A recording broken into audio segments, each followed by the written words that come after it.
Всем доброго времени суток. В общем, камин закончил, установил трубу, уже все протопил, затопил.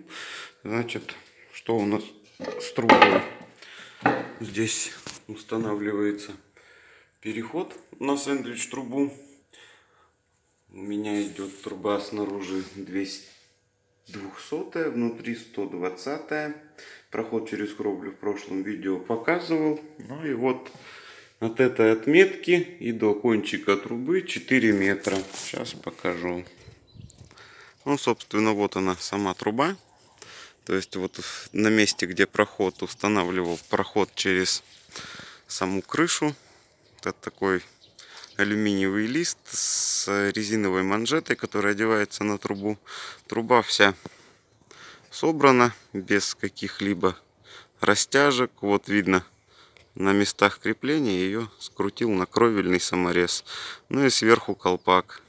Это обязательная штука, потому что камин у нас это, как бы сказать, камин это не печь, это устройство с прямым дымоходом. Поэтому огонь может подниматься высоко и вылетать всякие искорки, огоньки. Ну и дождик, когда идет, чтобы туда не заливал.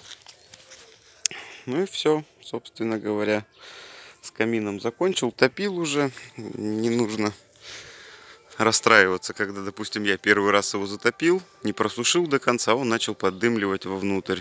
Нужно после кладки, после того, как трубу сделали, чтобы 2 недели камин отстоял, просушился, и после этого потихоньку его надо растапливать и просушивать. Называется процесс принудительная сушка. Все, на этом все. Дальше видео выложу, как он горит.